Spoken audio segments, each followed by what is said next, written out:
Hey Quilty friends, it is 6 o'clock. Let's see if I'm live now. Oh, it looks like it is. I'm live.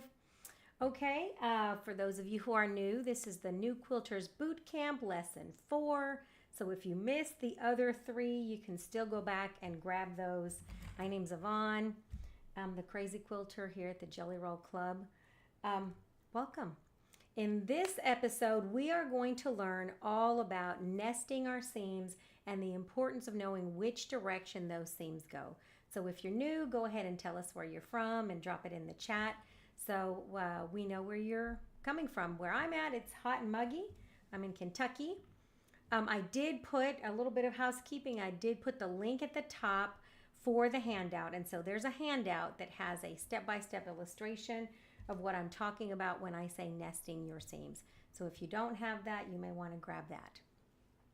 All right, friends, let's get started. So this is lesson 4, like I said, and all that we're going to be talking about today is constructing our bigger blocks because you should have made smaller blocks like this already. And so now we're going to be constructing larger blocks that look like this, and I'm going to talk about how we put those blocks together. So it's been stormy around here, very humid, which makes my hair super frizzy, but it is what it is, right? All right, so let's talk about nesting seams. And I'm going to show you a bunch of different blocks, and I'm going to talk about what I mean when I say nesting seams. Okay, so let's get started. All right, so what I have here is this block that we made for the New Quilters Bootcamp. And one of the things that we're going to be talking about is how to put these together in a way that enables those seams to really nest. And let me flip this around here. And what I mean by that is so that when I put these 4 blocks together, there's a perfect match in the center of these. Now for this particular block, it's a beginner-friendly block because there's not a lot of points to match. But you do want this center section to match exactly so that the edges of these blocks end up the same because we want our blocks to be all the same. And let me talk to you where it's important. So look at this block here. This is an hourglass block, and that one has a little point in the middle where these 2 things have to meet. You often see these in flying geese and other blocks like that. But in order to get these blocks to lay this way, you have to really know how to match that little center point. Here's a couple of other examples of where nesting those seams matters. So this is the little bow tie block. We made those in the Table Runner of the Month in January. But if you look very carefully at that block, you can see that those points match perfectly right there in the middle. Do you see that? And you can also see that because there was a lot of fabric here, there was 2 little bits of fabric for that bow tie, and we had those nesting seams. I also twirled my seam open, so you can see that, so that it lays perfectly flat. And so when I put my finger on there, that's reduce the bulk as much as possible and make it flat so that when I quilt through this section, I won't break a needle. And that's one of the hardest things to learn as a new quilter. All right, so let's get started. So first, let me show you a few blocks and a couple of things about nesting seams. So nesting seams is the most commonly used when you have lots of little pieces that come together. Let me see if I can lower this. So this is a basic 9 patch. It's one of the most common blocks that you have in quilting. You see it in all kinds of quilt patterns.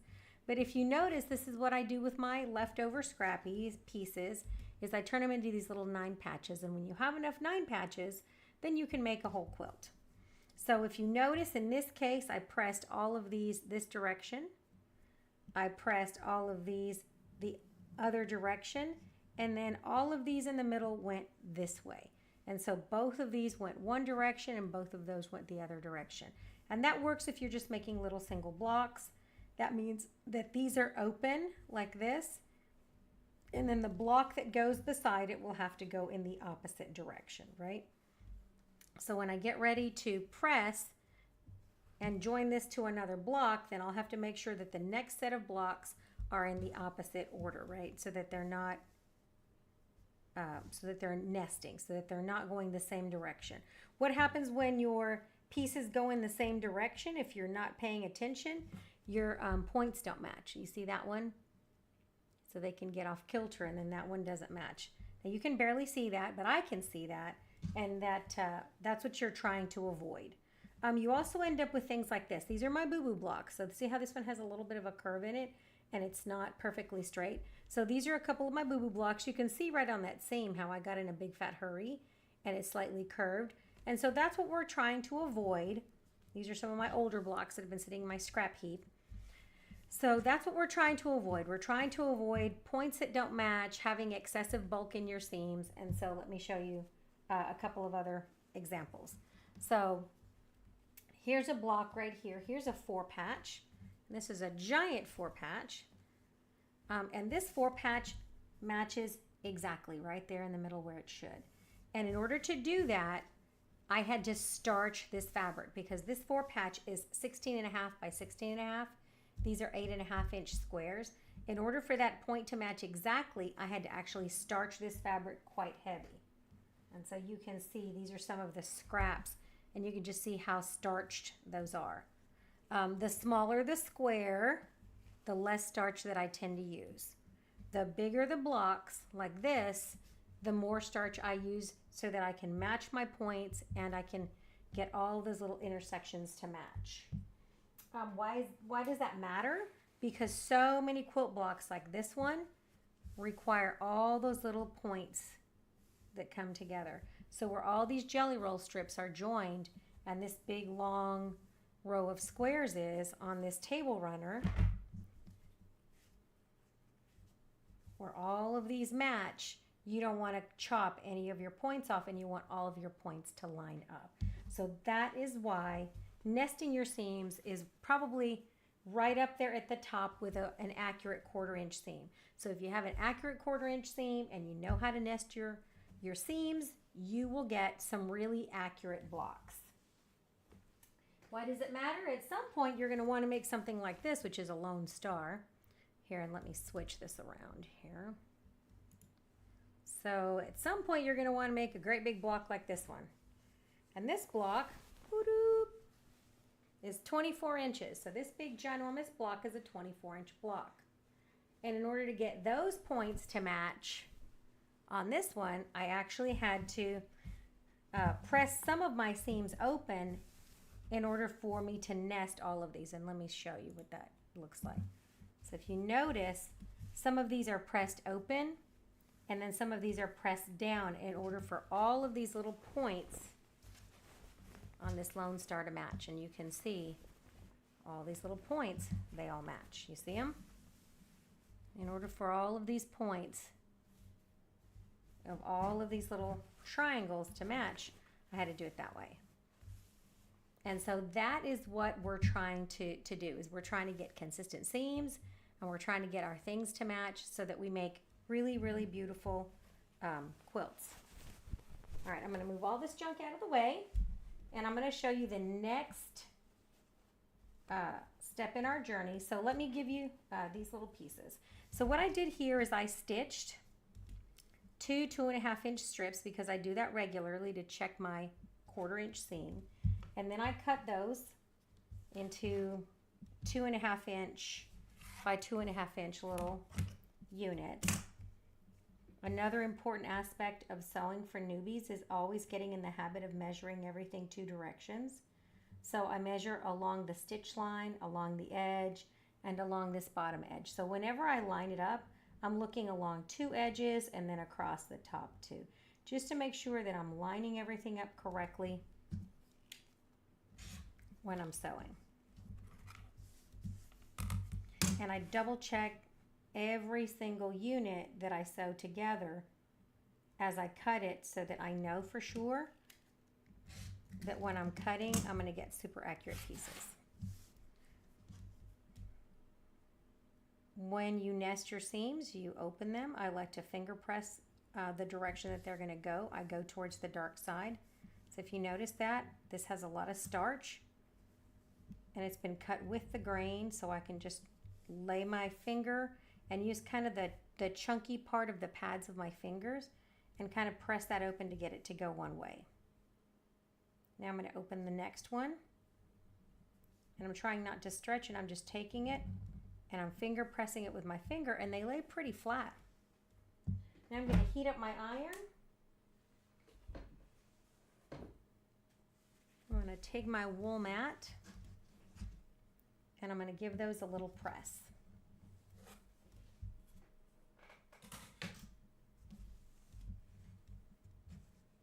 Just like that. Both going the same direction. I'm going to lay my iron. They've been finger pressed. I'm just going to lay my iron on there for a minute. I can use a clapper, but I don't have to.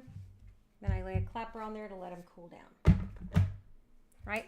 So once you let your seams cool down, and I always press just a few.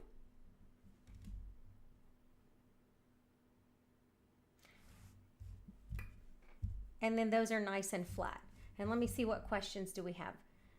So when you put the ruler up to the fabric, do you put the line on the ruler a little over or on the very end of the fabric? Here, let me show you how I line up my ruler. So if I'm cutting a piece of fabric, I line it right on the line. And let me show you what I mean by that. Let me pull all the way down. So when I have my little ruler, I line that ruler. Let me pull this over.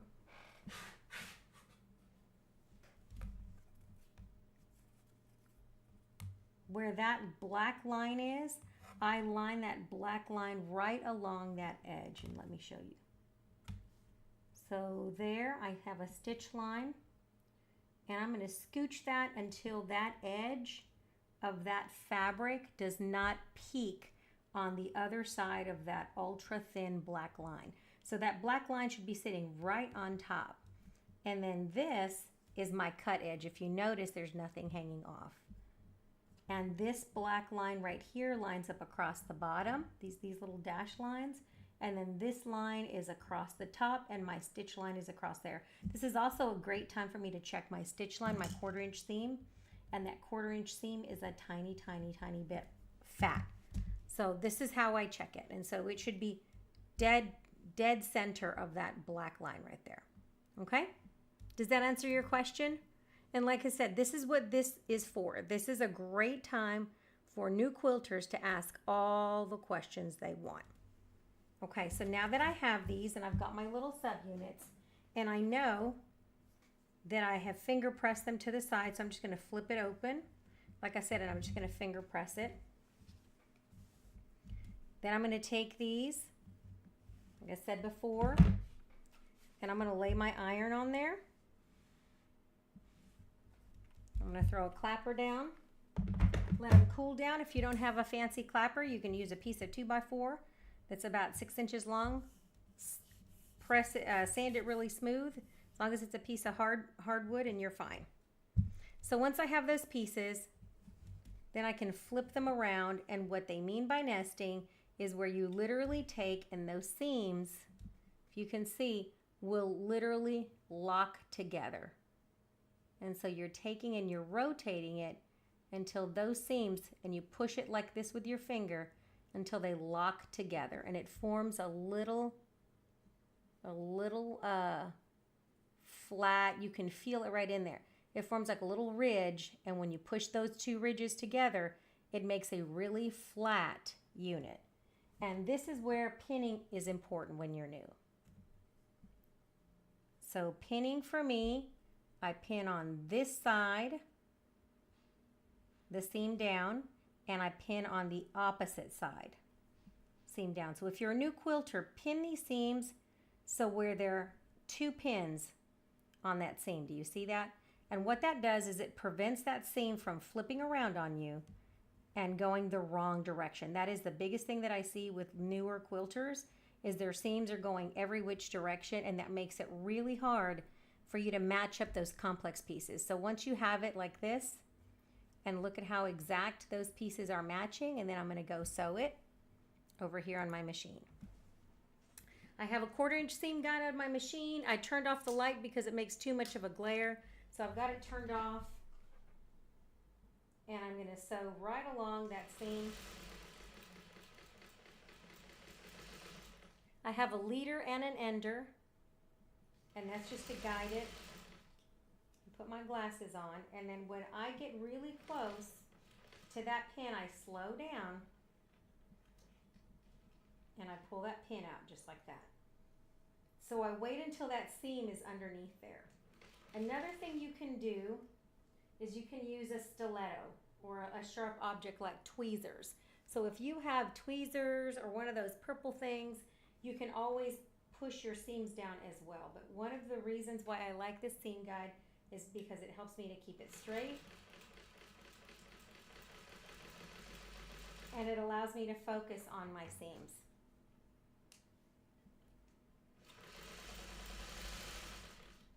So once I get it on the other side, I always pop it open and check it. And I should have a nice, perfect spot where those two come together. Okay? Once you have that perfect spot where those two come together, you're going to take your seams and you're going to go in opposite directions. So I'm going to go like this, and that red is going to go this way towards the white, and that's going to go the opposite direction. And then what I'm going to be left with in the middle is a little teeny tiny 4-patch. And I'm going to press that from the back, and I'm also going to press that from the front. So I like pressing my seams from both the back and the front. And a lot of people think, oh, you know what, those seams, no one's going to see them because they're inside your quilt. But when you actually start quilting these on your domestic sewing machine, or even if you take it to a long arm quilter, your long arm quilter will love you if you learn to press those seams nice and flat. And so then when I feel this, there's almost no bulk at all in any of those seams, and that middle feels super flat as well. And so what you end up with on the back is like a little tiny 4-patch. Can you guys see that? Where that has been pressed open. And so this is what your seams look like when the seams have been swirled and those points all match perfectly. Okay? All right, so that is what I wanted to show you guys. Why did I wanted to illustrate with this little block? The bigger the block, the more starch that you need, but it also helps to have starch with these little guys. Be careful when you're pressing. I distorted this a tiny bit, so how I fix that is I will take and I will tug on the opposite direction of that bias to straighten it out, make it square again, and then I'm going to give it a tiny press,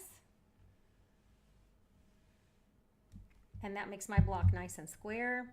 And then I'm going to do the same thing over here where I distorted my block just a little bit, and then again I'm going to press it so that it's nice and square. And this one should measure 4.5 inches, and I shouldn't have to do a whole lot of trimming. So let me check it, and let's see. So let me move all this stuff out of my way, and let me check my block.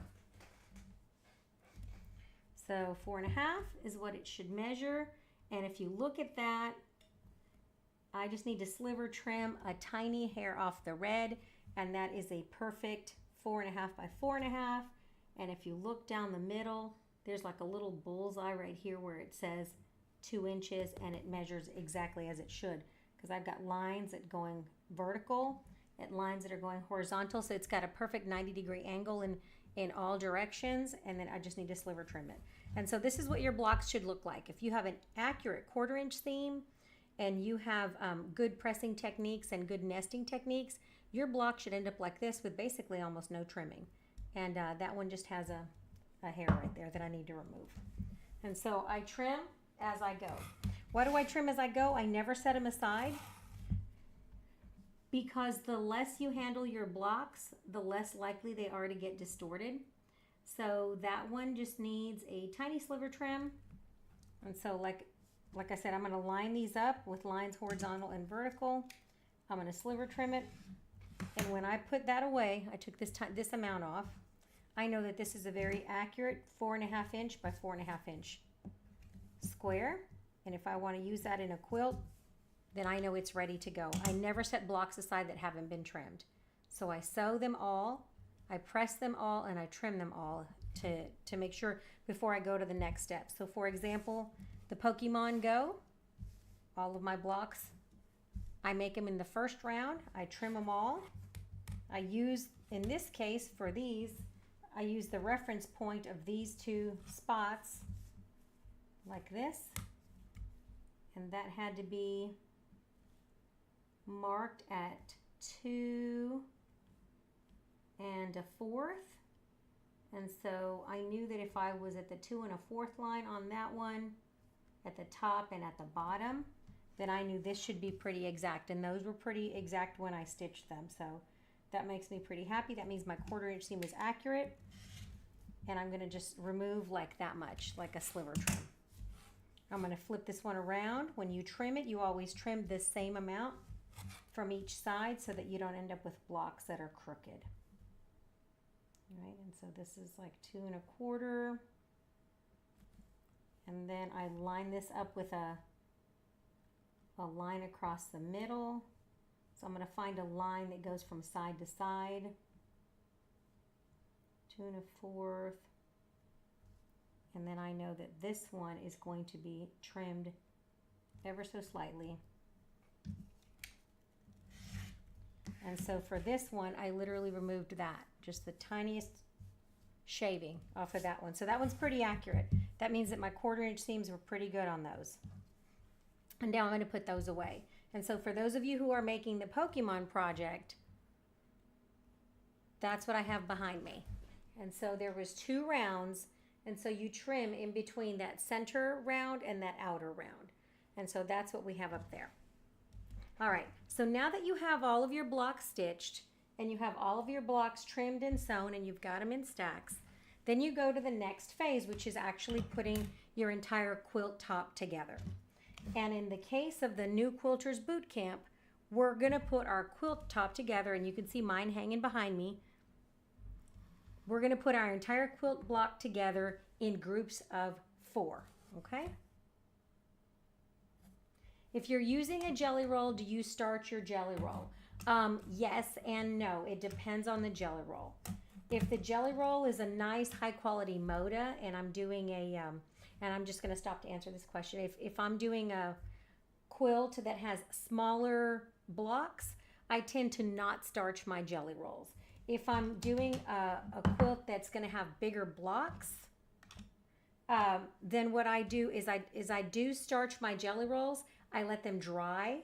So I spray them with a little bit of starch. I let them dry. I hang them on a hanger, and then I press them before I start sewing.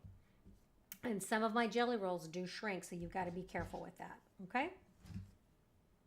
All right, so let's look at our quilt that we're working on. So our quilt that we're working on is a rail fence. It's a modified rail fence because it's called basket weave, right? And so the pattern that I suggested is one that has kind of this windmill in the middle of your block, right? So if you look at the one that I showed you in the handout, it has red, white, and blue. This is the same exact one, except that it has purple and greens in mine. And so you're going to take each of these blocks and you're going to make sure that every block is 6.5 inches, right? So if you take a 2.5, a 2.5, and a 2.5, and you sew them together with an accurate 1/4 inch seam on in these 2 spots, you're going to have a 6.5 by 6.5 inch block, okay? And so now that you have your rows like this, then you're going to have to press them.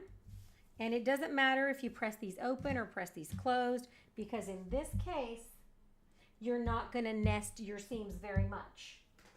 You're only going to nest your seams when you put your blocks together. And so what we're going to do, and this has very little starch, almost none,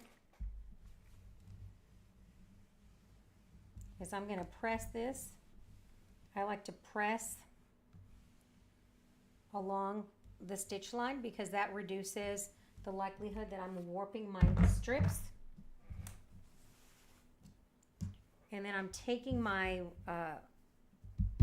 6.5 inch ruler and I'm lining up that ruler so that I'm lining it up with 2 of my lines across the top and the bottom. I'm measuring this and it should have exactly 2 inches in between. So if I lay this right here, the 4-inch line and the 2-inch line are right there, and that is even. So now I can just trim this away. I always start, if I have a strip set that's uneven, I always start by placing my ruler over, trimming the inside, then I can rotate that block, and then I'm trimming the outside.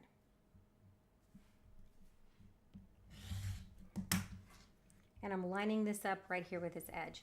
And so what that gives me is blocks that are 6.5 inches by 6.5 inches. And that's what you should have for all of these.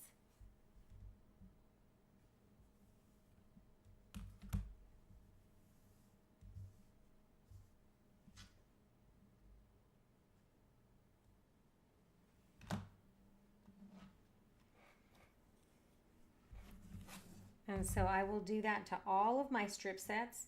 Remember I said to cut your strips in half because it was easier. And so I have that. And then I'm going to make sure that I'm still nice and straight because you can get crooked on this side, and I am. And then I'm going to trim this last one. And I should have this much. I should get 6 blocks out of every strip set. Because my strip sets are half size, I get 3. But if you do full length, then you should get 6 total. All right, so now we're going to take these and you're going to mix and match them, all different ones. And you're going to pick either the purple or the blue, whichever one. If you had red, white, and blue, you can put the red to the inside or the blue to the inside. It doesn't matter. In this case, I'm going to be putting my purples to the inside, and I'm going to make that shape that looks like a cross. And so in this case, I will add these opposite sides. So I'm going to add my color 1 is going to be vertical. So this is 1, 2, and 3. Color 1 is vertical. Color 1 is horizontal. In this case, my color 1 is horizontal, so it goes opposite. And let me pull this up higher. And then last, my color 1 goes like this. Oops. So it goes opposite direction. So you're doing 1 vertical, 1 horizontal, 1 horizontal, 1 vertical. And so they're opposite. It's kind of like a mirror image. And you're going to take these and you're going to lay this one on top of the other, just like that. And you're going to put pins on these 2 sides because those are the sides you're sewing. And I always do that just to remind myself. That way when I make a big pile and I get over to the machine, I don't get confused. I'm going to sew the first set all the way through. I'm not going to stop, and I'm going to keep sewing through the second set because I'm going to keep my blocks strung together. The cherries, let me stop and see what questions people have. The cherries, this is yardage that I had. This is not a jelly roll because these are leftovers from a larger project that I was working on. I'm actually going to be in a Fons and Porter magazine in the spring, and I'm working on my sample quilt that's going to be in Quick and Easy Quilts from Fons and Porter. So that's what that is. So that's my little secret project I'm currently working on, okay? When I get closer, I can give you guys a sneak peek. So that's the quilt I'm also working on while I'm doing all these other things. If you notice, this jelly roll has a lot of strings, and that's typically what you see in the jelly rolls that don't have pinked edges, is you end up with a lot of strings. But if you start your jelly rolls a little bit, that can reduce some of that. Okay, so back to where I was, like this and like this, right? And now I'm going to sew this first and then this second. So I'm going to take it over to the machine in the order that they're going to get sewn, and I'm going to sew them one after the other.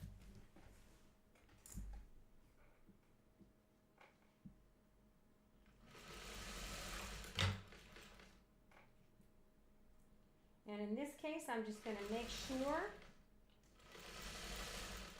that my seams are flat and they're staying flat, right?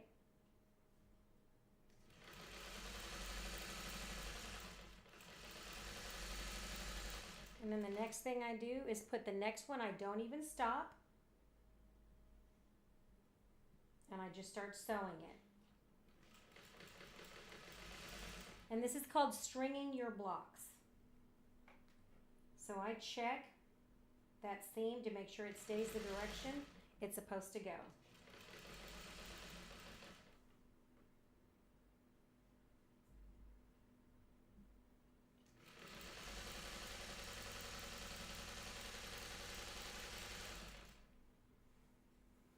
Once those two are together, now you're ready to nest those seams, okay?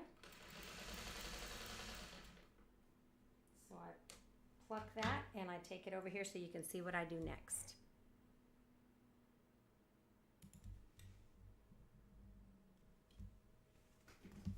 All right, I still have these two attached and I want them to be that way because I want these seams to now go opposite directions.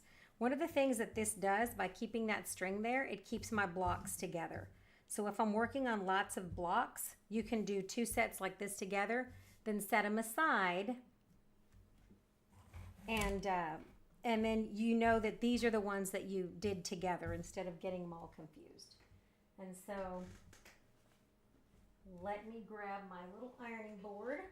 It fell behind me. And so the first thing that I'm going to do is I'm going to pick a direction for each of these, and it doesn't matter. I'm going to go towards the dark. So I'm going to press this seam. I usually like to set my seams. Like I said, we're going to finger press that open. I'm going to lay it flat, and then I'm going to use my iron to just make that as flat as I can without distorting it. And that's just going to lay there for a second.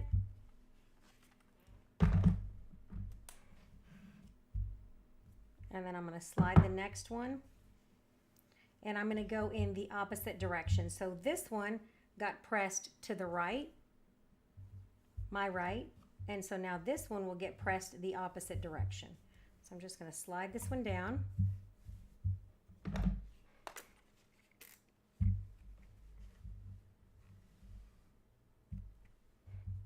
And then I'm going to press that seam, finger press it so that I know which way it's going.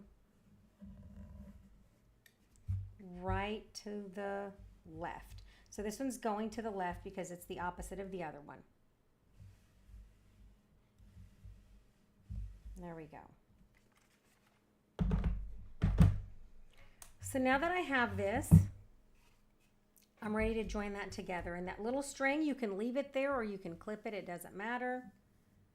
But you're going to take and you're going to flip this one on top. And now you have those two little seams that are going opposite directions. You're going to pinch them with your finger and rub it together until they just lock. You can just feel them with your finger lock into place. Then you run a little pin through the center. Move my little camper out of the way. You put a little pin right down the center of this intersection right here, right next to it, and come down. And then you're going to do the same thing on the opposite side, right here, and you come down. And what that does is it enables that seam to stay perfectly locked because that's a long stretch, right? So if you have 6.5 and 6.5, you're going to end up with a 12.5-inch block. And now you just take this. If you want to, you can pin some of these others. You don't really have to, but if you want to pin some of these other spots, it just kind of keeps it in place. You can do that to kind of keep your seams from flipping on you. I'm allergic to flippy seams. I don't like flippy seams. And so that also keeps this big long piece from getting distorted and kind of stretching on you. So pins do two things. They increase your accuracy and they enable you to have nice blocks that are not super distorted. If you use more starch, you end up with less stretch, and so that helps as well. But I'm not a drown your fabric in starch kind of a lady. I just use it sparingly. All right, so let me trim these strings. All right, so now this is ready to sew.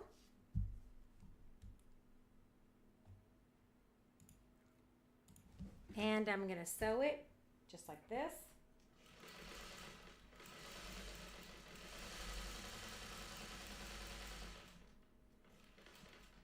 Pull that pin.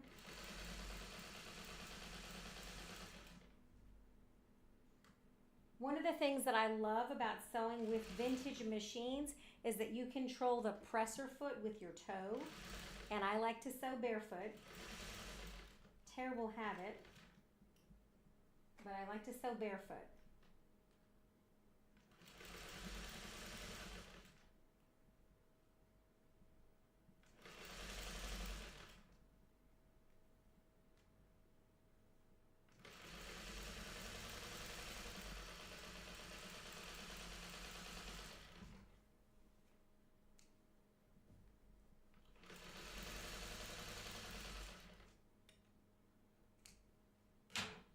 Okay, and so now I have, voila, a giant 4-patch. Just like I had a little 4-patch, I now have a giant 4-patch.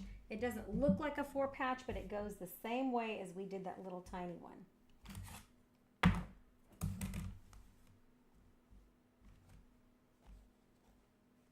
All right, let me move this out of the way. So now before I press this, of course, I'm going to see which direction these seams are going to go. Put my glasses on because I don't want to wrestle with this, and I got to check it to make sure that I don't have any boo-boos. And so I'm going to put this opposite directions. And so I'm just going to take this and I'm going to tease that a little bit in the middle, right? And if it doesn't pop open automatically, which it should, you can always take like a pencil. I use like tweezers. These are my lady tweezers. I just take my little lady tweezers and I just kind of pinch it open just like this so that it falls where I want it to, and it makes that little tiny 4-patch, right? Just kind of separate it in there. You're not taking your stitches out, you're just barely separating it. That makes a little 4-patch. If you don't want to swirl your seam, you don't have to. I just like to, but because it makes nice flat seams. And so I just break that one stitch and off it goes, right? Makes that little 4-patch. Come on, tickle it with your finger if it doesn't just fall flat for you.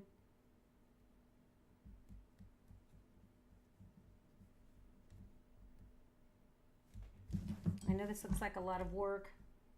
It's like surgery sometimes, right?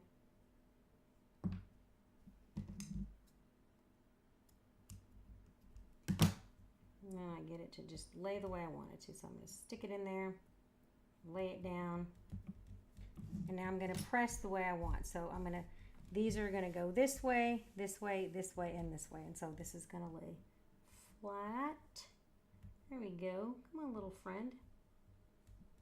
And so now I'm going to take my finger and I'm going to smash it in the center. And I'm going to press, press, press. Here we go, using my little wool mat. So I'm going to press it flat from this side. And in this case, I'm going to go ahead and I can see which way I want them to go. So I'm going to press this way. I'm going to turn my block, press that way. I'm going to turn my block again. And this jelly roll does not have a ton of starch because I didn't want it to shrink on me. I could tell that this fabric had a loose weave and I didn't want it to shrink too much. And so there it goes. It's nice and flat. And now those seams go every direction. You notice they go this way, this way, this way, this way, and this way. So this is what people are talking about when they tell you to swirl your seams or nest your seams. And now when I feel that, there's no bulk in the middle, okay? No bulk at all. And this is what my block looks like. And now my block is laying really flat, so I'm gonna take one last time, I'm gonna coax it into a nice straight shape. I don't want to distort it. So when I'm pressing, I'm not gonna press this way and this way and this way. I'm gonna press this direction and this direction. And that's one of the hardest lessons to learn as a newbie is pressing. So I'm going to press right along that seam, make it flat, and press right along that seam, make it flat. If you have accurate piecing, then look at this. I'm not going to have hardly anything to trim on this side. If I look at this side This is pretty exact over here, and if you look at this side, I might have to sliver trim it just a hair. So if you have accurate piecing and good pressing technique, you have very little pressing to do later on.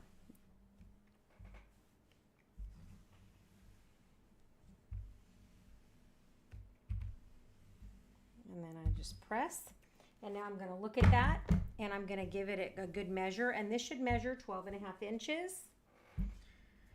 So I'm going to lay this on my mat, and I'm just going to kind of peek at it, and I can tell that it's fairly square, right?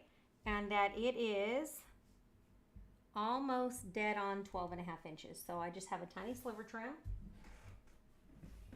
To do, I usually get a 12.5 inch ruler to help me. And I'm going to lay that on there, and I can see that I have a teeny tiny bit that's hanging off here.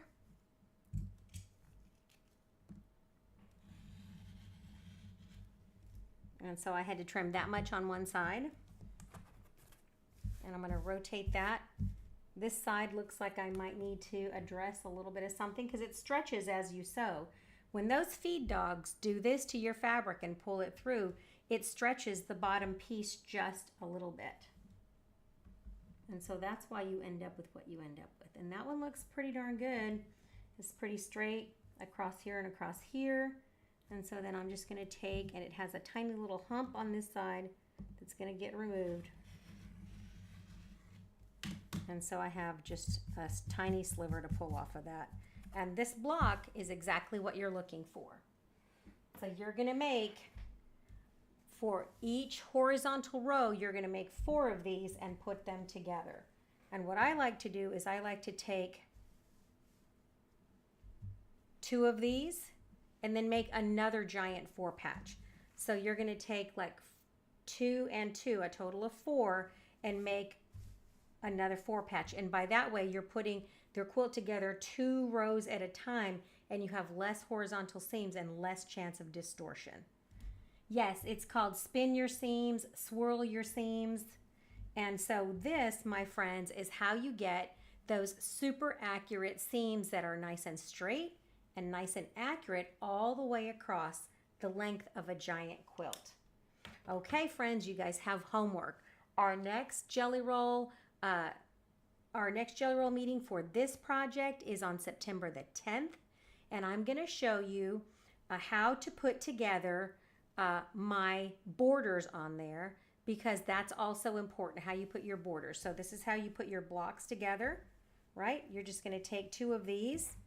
This goes one way, and look at this. This goes the opposite direction. It's already pressed the way I want. And then I'm going to put these 2 together, and I'm going to do the same exact thing, and I'm going to keep making giant 4 patches until my entire quilt top is done. And so that's it. It's super easy. You just take the techniques that you learned for a little block and you apply it multiple times. And like I said, if you have an accurate 1/4 inch seam, then you end up with blocks that fit together really nicely. If you look, I have nothing extra on either side of these, and then you end up with very little trimming. Okay, friends, so this is my Violet. This is the name of this fabric line. It's called Violet, and it's for my sister Violet, because who else would have this quilt other than a lady named Violet, right? All right, friends, get busy out there. Grab yourself a jelly roll. This one is one of the easiest but most beautiful patterns there are. It's called basket weave. And so grab yourself a jelly roll and start having a lot of fun. I will see you guys next week. We've got several other projects, and I will give you sneak peeks of my quilt that's going to be in that Fons and Porter magazine in the spring. So I'm going to be in the April-May edition of Fons and Porter magazine. All right, everybody, you guys have a wonderful work week, and enjoy your sewing projects. Happy sewing, my friends. Bye-bye.